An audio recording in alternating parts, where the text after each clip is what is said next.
Welcome back. I am sitting here with Mahmoud Yassin. Mahmoud is a, a fellow practitioner who has spent a whole bunch of really useful time and experience across a number of different companies. And we're talking about all things data management. And in the first segment, we spoke about data governance and data quality as being, foundational aspects that one would want to address. In this segment, we're going to now switch gears a little bit and start talking a little bit more about the platforms, the underlying data platforms that make for success when it comes to implementing, good, solid data management practices in an organization. So, Mahmoud, I'd like to maybe start by just talking about target architectures. And these days we hear a lot of people talking about modern data analytics platforms. What's been your experience in terms of the most kind of successful target architectures that one should be contemplating? Great question, but a difficult answer Yes. because it really depends, right? So there's no fixed architecture out of my experience that fits one size fits all. So whether you are implementing a classical data warehouse architecture or a data lake or data mesh or something in between, I always say I'm very passionate about the topic. So I also have a series of articles that explains in details each one of those architectures and pros and cons, but it really depends on the a lot of factors. So one factor could be the maturity of your organization, the people side. Again, I can bring the people, process, organization, technology. How mature is your organization from data roles, from data literacy point of view?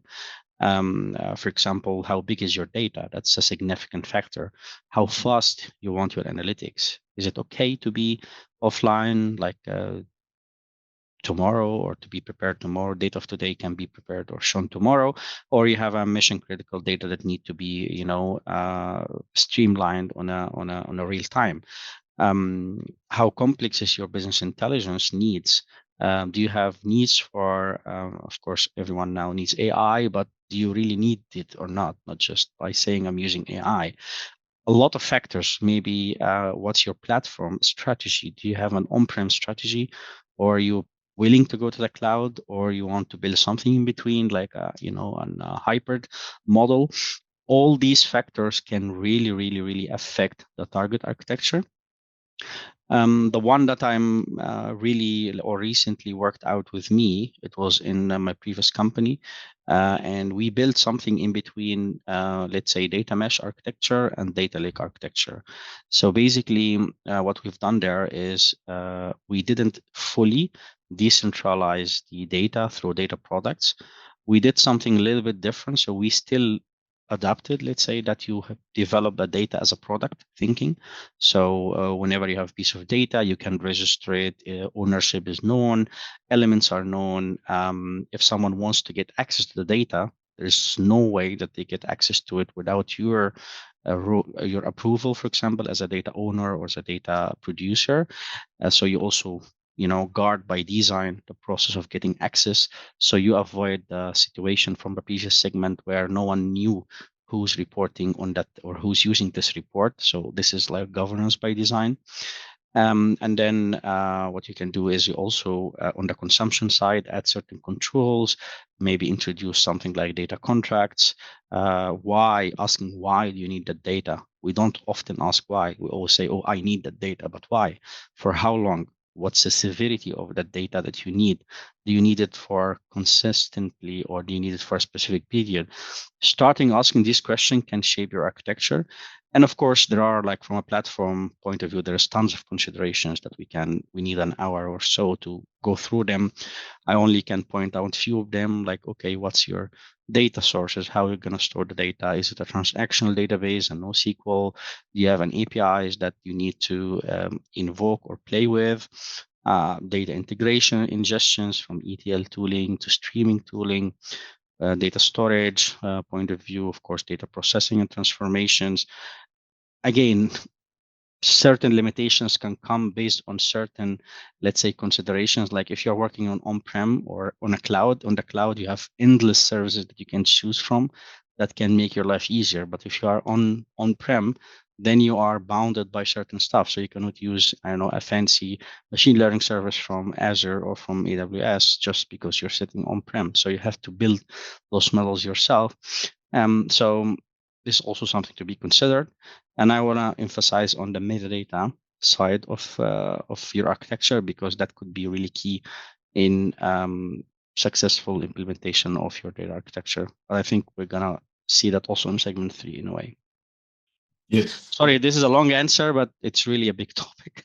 Yes, it is. It's a massive topic, and Yeah. and of course, it often carries a big price ticket as well, and Yeah. that's usually one of the things that the top of the house, the C-suite, kind of Yeah. nearly falls off their chair when they think, "Whoa, we're Yeah. going to have to spend that much on these things," and um, it's usually a pretty hard sell, to the C-suite when it comes to modernizing the platforms, not just the data platforms, but also the analytics platforms. And I think one of the things that's probably worth just spending a little bit more time on this topic of platforms is the whole aspect of data and analytics. Yeah.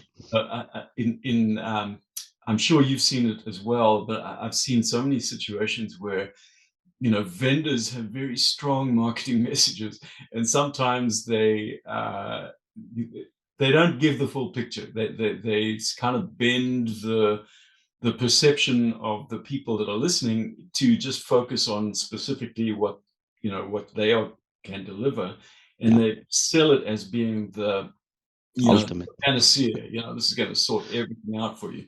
So you'll often have analytics vendors and analytics tools and analytics platforms that'll say, yeah, you don't need to worry about your data platform. You need to buy my tool because it's going to, it's a very strong analytics offering, and it'll Yeah. get the data from wherever you've got it. So don't worry about Let's that's agree on a couple of principles that, and linking analytics to a tool, I think it's a mistake, because you can do analytics pretty much, using pen and paper if you want yeah, to do that.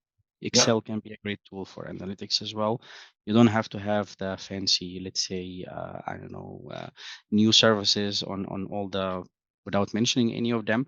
But let's say, yeah, that's something. And also the second thing I want to agree, or let's say talk about, is that we've been obsessed over the last 10 years by gathering all types of data and throw them in whatever storage solution that we have. And that was also like kind of the wave when Hadoop and the big data, was leading. But after, and I must say, I was also going with that flow, like, oh yeah, data can be very useful, let's store as much as we can because we never know the potentials, which is to a certain extent true. But after few years and hundreds and hundreds of terabytes of data that sits there for nothing, you start asking yourself, okay, was that the right choice? Mm. Wasn't it better to focus on data that can have potential rather than getting everything and then being obsessed with storing the data? That realization as well, I think no one is talking, or not many people talks about it nowadays, because storing all the data in your company in a successful manner, I'm not doubting that. Have you delivered any business value of it? Mhm. If no, then you did nothing. This is just bunch of terabytes sitting in a cold storage or a hot storage, but Yeah. there's no value out of it. So the analytics part comes, or it becomes successful when you use the data. And if you don't use the data, then you did nothing. And that is something that, yeah, mainly vendors don't talk about it. They just want to say, oh yeah, this is how you can deliver high speed analytics in a nutshell. But the question is like, okay, do you need that, first of all? Second, is this use case or something that you're going to pick up is delivering a business value rather than proving that this tool works? That's two different stories, right? Yeah, wise words, wise words. Because although vendors will tell you, oh, but the storage is cheap, let's just, Yeah. yeah, well, uh, Yeah. uh, come back in a couple of years and tell me how cheap it is. Exactly. Yeah. Uh, Yeah. This is so, important. Sorry. Okay. so, I guess the other sort of key thing is showing value to the rest of the business by the decisions that you make on platforms. Um, you know, Getting to a point where you can actually measure that. Hey, we've taken this step to modernize our platforms, and these are the benefits Yes. that we have realized in the first year, in the second year, etc. How typically do successful organizations handle, the demonstration of the improvements and the Yep. benefits that have been realized?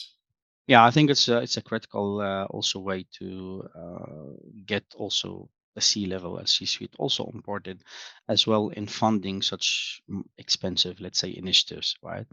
I think defining solid KPIs can really be useful here. So, for example, if we talk about data quality, right? If a company started not just applying data quality but measuring data quality, so maybe having a data quality score of the data based on the signals that you gather from running data quality checks on your data, that could be very useful because when we did that at my previous company, it was so obvious that each data has a label, and that label shows you can use like a signal system like green, orange, red, or you can use I don't know, speedometer, whatever the visual that you can choose, but it shows that at this moment the quality of this data is, let's say, 70%, and the threshold should be 80%. Then you have a gap, right? Then you work on some improvements. You reach to the data owners, improve the data quality checks, maybe use AI in order to help people also to generate the right data quality checks. For example, using a framework like Great Expectation from Python framework, and so on. That boosted also up a little bit the, or let's say, in made it easier for data owners to do with data governance and data, let's say, quality checks. Then the score got exceeded, let's say, by 90% or become 90%. That's something tangible that you can show. This is before, this is after, and what this brings. If you have a data lineage capability out of data governance, then you can say, okay, this quality, this data that the quality has increased on it, it is labeled as a critical data elements. So back to segment one, and it is being used in X amount of reports or machine learning models that empowers our recommendation system, for example, in the website that deals with directly with our customers.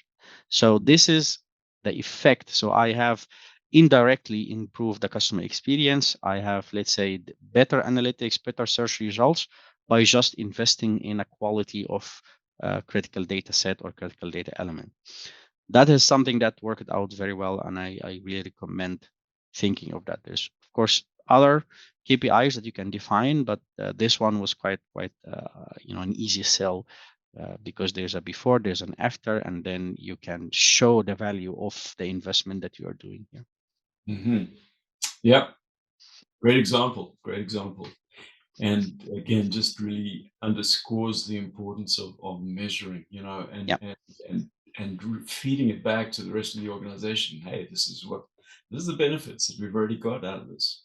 And Um, also a great thing here is to make it, as you said, transparent, right? You are not yeah, hiding the score to a certain people. This is public information. So if a consumer is thinking of using this data, they get to know what they're opting in, because yeah, that avoids a risk of guessing or speculating that, oh yeah, this there's a custom ID here, oh that looks cool, I'm going to use it, and then regret after a few years that this is the wrong mapping. So you get to know the, let's say, visibility, transparency, buy or even try before buy. If you can do certain samplings of your data, that is also something that can help. Then you're kind of improving the consumption and indirectly improving the entire, let's say, governance around your data and your ecosystem in general. mm, yeah, yeah. Great point. This discussion segues nicely into the third segment, where we're going to talk about strategy. How do we go about putting together a strategy and a roadmap, and really emphasizing the business value that we would get out of it. So I think this sets it up nicely for segment 3. So to our listeners, if you've just caught segment 2, go back and check out segment 1 as well. That'll give you the full picture, and keep your eyes peeled for when we post segment 3, because that's how we'll kind of round out this interview series with Mahmoud. So see you shortly. See you.